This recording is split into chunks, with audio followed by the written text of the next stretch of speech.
Muziki wa siku 5 za ushahidi kesi ya Tundu Lissu. Shasema hizi habari hizi kama vile unacheki katamthilia fulani hivi. Maana na vipande vingi. Sasa shahidi wa pili wa jamhuri katika kesi ya uhaini inayomkabili Tundu Lissu amehitimisha ushahidi baada ya kusimama kizimbani kwa siku 5 mfululizo.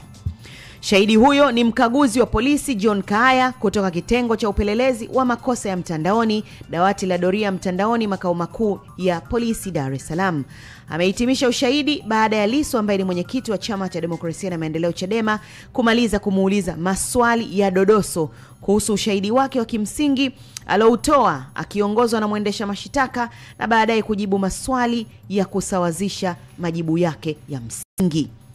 Mpaka anahitimisha ushahidi huo Oktoba jana 16, shahidi huyo ametumia siku 5, 1 kwa ushahidi wa msingi na 4 kwa ushahidi wa ziada, yani akihojiwa maswali ya dodoso na mshtakiwa.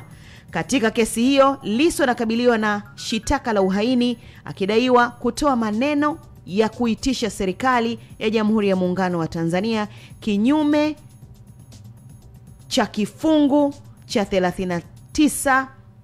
39(2)(d) cha sheria ya kanuni ya adhabu.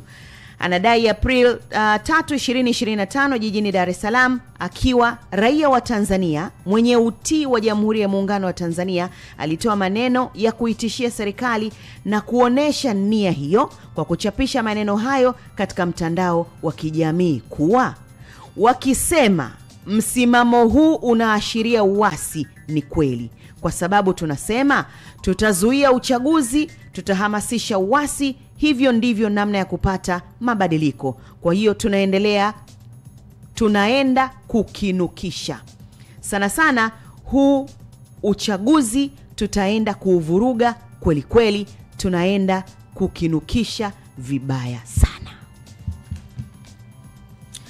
Kesi hiyo inayosikilizwa na Mahakama Kuu Masjala Ndogo Dar es Salaam mbele ya jopo la majaji watatu, Danstan Ndunguru, James Karame, huyo anaitwa Karame,